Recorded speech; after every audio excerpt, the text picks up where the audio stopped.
Welcome back to the Real Estate 401k show. I am your host this entire week. My name is Ryan Gerdes. And we have the honor of having our special guest, Ashlyn Jansen, here with us, and also Justin Frederick with Fairway Mortgage. Say that 5 times fast. I could probably do it just because it's my name. But. So for a couple years now, and many of our episodes, we've had the discussion of dating the rate and marrying the actual home. And as we've gone through quite a bit of time doing that, a lot of people are wondering, okay, how long do I have to date this dog? Sure. How long do I have to date this 7+% interest rate?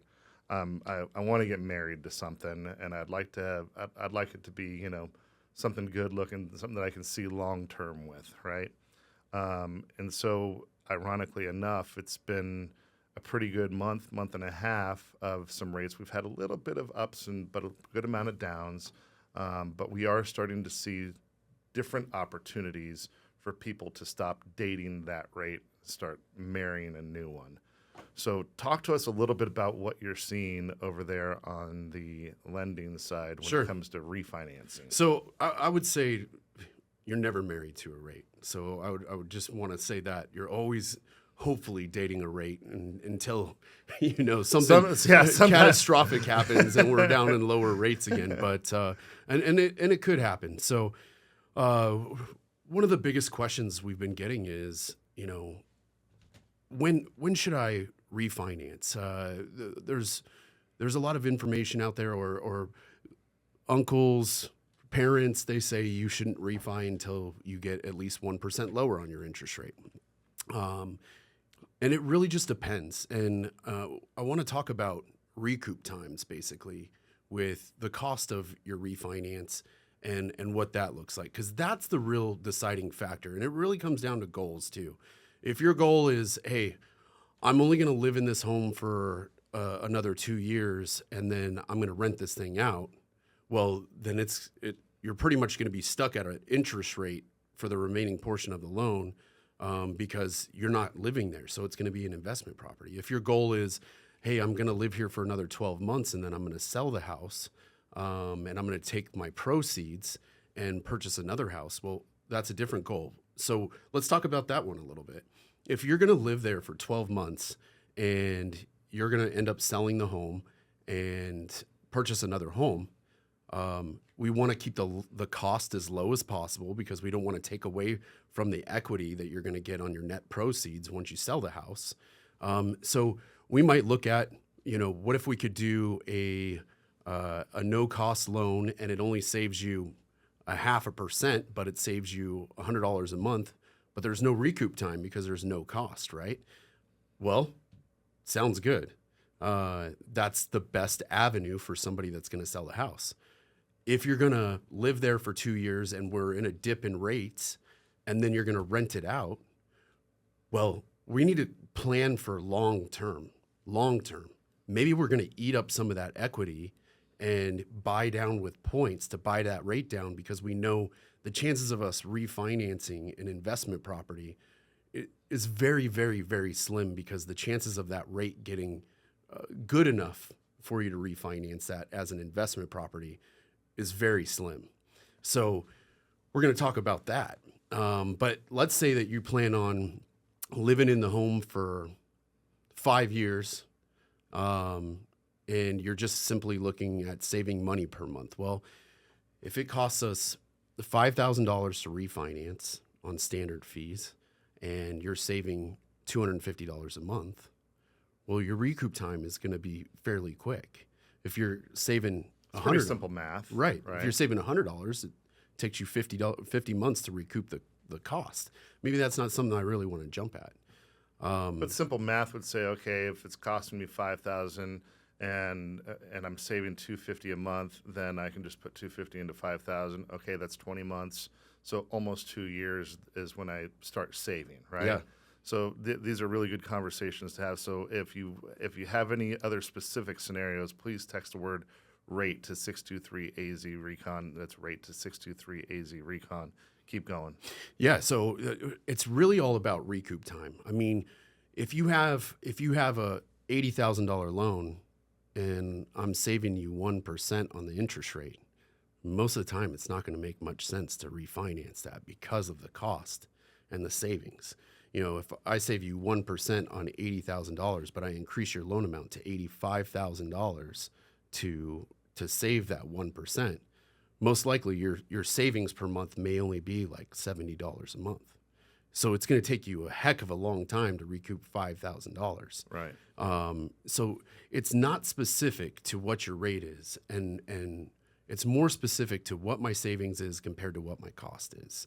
So don't get in your heads, hey, I need to save at least a full percent. Another big deal is if you have a $700,000 loan and you're saving 0.5%, well, 0.5% on 700,000 is going to be somewhere in the range of $250 a month. Mm-hmm. You know, and if we're able to do that with the buy now, refinance later product, which is going to just limit us to title fees, well, your recoup time is going to be less than a year. Okay. But if my fees were $10,000, then it's something to think about, right? Okay. We need to look at how long you're going to be there. What's their plan? Are we increasing family size? Are we decreasing family size? Are you going to keep this property? Are you not going to keep it? Things like that. Okay. Does that all make sense? Yeah, and I know that you threw a lot of numbers around. I would like to talk a little bit about more of the investor approach, which I know that you're touching up a lot on that. But when is a good time to pull equity out versus keep it in there? But before we go any further, definitely want to make sure that you text the word rate to 63AZ Recon. If I have a portfolio of properties, right, is there a way to kind of cross collateralize those and pull money out of the entire portfolio? And then the follow-up question would be, at what point does it make sense to buy down rates? So as far as your cross-collateralized products, that's more of a commercial lending kind of deal, because you would basically essentially be putting them into a bundle loan, and there is those available out there. Now, typically, you're going to have to show years of experience in that type of investment in order to obtain those types of loans. Typically, your interest rates are going to be much higher on those types of loans too, being that they're bundled together. And you also want to be aware that if you are bundling them together, you know, most likely you're going to have to manage your taxes and your insurance payments yourself rather than having the bank manage those payments for you. But it does make sense in some scenarios, especially, you know, if you're trying to get your portfolio into the range of like 50 to 100,000 or 50 to 100 properties. Those commercial bound properties are going to allow you to buy more properties on a personal level and keep those commercial properties outside of your individual debt to income ratios, if you will. So how many loans can I get before I need to start looking into commercial? So it really depends on the type of loans that we're going after. It really depends on your credit scores too. There is residential lending that will allow you to lend up to 50 properties to an individual. But on standard, like conventional products, you can only have 10 properties, including a primary residence, that we can lend to as an individual. So I would say once you start getting to the 8-9 level, you should really start looking at, you know, possibly commercial lending. Now, if you have an 800 credit score, we're going DSCR all day long. Okay. We're doing those types of products. All right, yeah, for you. Definitely text the word rate to 623AZ Recon so that we can have a more in-depth conversation about your personal situation. And then I didn't Points. Points. Yeah, Wanted to get back to points. Yeah, when it makes sense to purchase points is when you feel like rates are at their low point.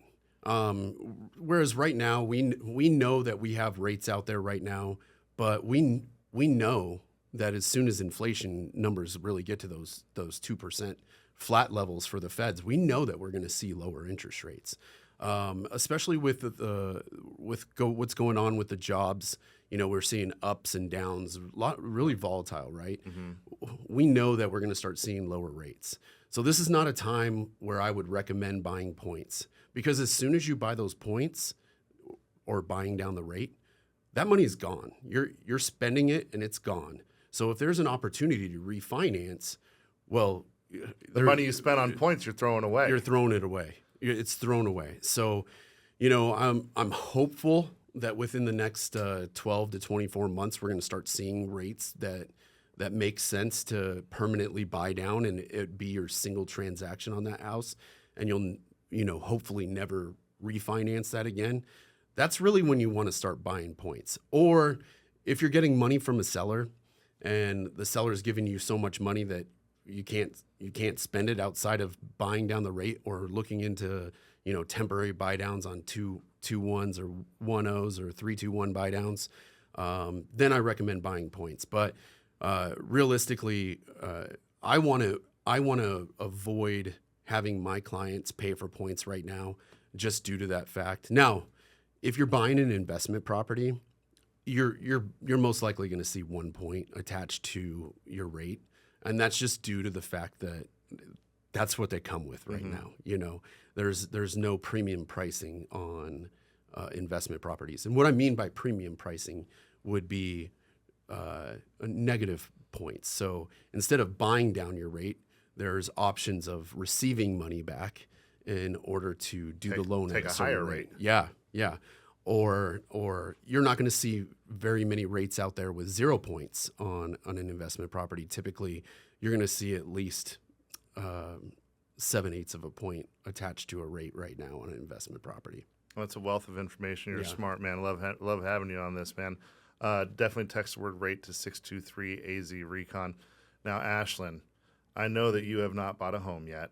If you watched Monday's episode, she just graduated last May, and she's in the thick of it right now. She's angling, and I know that you're wanting to get something in your portfolio as soon as possible. But you are going to eventually refinance. That's just a fact, right? As you own real estate, it's going to happen. With all this information, how does that affect your mindset and the framework in which you're approaching this whole journey? Your goal. Yeah. I think the main takeaway is that there's options out there. It's not just going to look the same the entire time that I'm paying off a mortgage and having a home, and that's just really encouraging. That it's like you're not stuck. You can be creative. You can have different strategies. So I love hearing it and soaking it all in. Cool. When you were coming up, you're a young girl and you're kind of listening to your mom and dad and everyone around you. How did they approach debt? Was it, hey, you just save and save and save and try to have as little debt as possible, or, hey, leverage to the tilt, or was it somewhere in the middle? Yeah, we were definitely savers. Definitely had some Dave Ramsey advice going on there. My mom's awesome with credit cards. She knows how to get her points, to get her deals. So I'd say in that sense, super healthy. But I'd say, yeah, we definitely leaned more towards like saving and safe, and didn't know what healthy debt really looked like in big standards besides maybe credit cards. When you were in school, did you have a professor that talked to you about healthy debt or the difference between good debt and bad debt? No, not really. No. I was interested. Maybe a little bit in like business finance, but in what that looked like from a business perspective, and a little bit about cash flow, but nothing really on the personal level. Cool. So then compared to just, being on the show with us for the past year and being exposed to what we're doing, I know that we've probably had some influence on the way that your mindset is. Is there one or two big takeaways or key points that you feel that is changed over the years? Yeah, definitely what home ownership looks like, and that a home isn't just a place to live. It can be an asset. I think that has been the biggest thing. And also kind of more just general, but just learning to attach myself to people that are doing it, like you guys. And like as if I had never found Mike, I don't know if anyone would have told me. And getting to soak up the podcast and listen to all these things. Like, I think if you're interested in this at all, you just have to attach yourself to someone that's doing it well and knows how to do it and is an expert. I think we should just hand the hosting position over to Yeah, Ashlyn. for sure. She does a good job. Is what I think should happen. One last question for you, Justin. This will be a pretty quick answer. How many times on a primary home does somebody typically refinance their home? Ooh. Is there an average? I don't think there's an average. I mean, it really just depends on the time. I had a vet that I did a loan for back in 2012. And as you could imagine, there's been so many shifts in interest rates since 2012. I've refinanced them 8 times. Holy shit. Yeah. I mean, they have such an incredible program with the VA on the interest rate reduction loan, and just a huge reduction in cost too. So it just made a ton of sense for him. Plus, he had some remodels that he did in that period of time as well. I would say on average, the typical person refinances between year 3 and 5, and then I would say again we typically see them within a couple years after that, and at least so probably twice out of 10 years you see that, and I would say one of those is typically a cash out refinance, looking to change their home up a little bit. If they're staying in the home that long, most people don't stay in the home that long. Right. Most people are out within 3 to 5 years of their first home. Good stuff, man. Yeah. Well, thanks for tuning in. Go ahead and text the word RATE to 623-AZ-RECON. We'd love to have a conversation with you about it and really dive into the numbers and the logistics with you on a very personal level. Again, that's RATE to 623-AZ-RECON.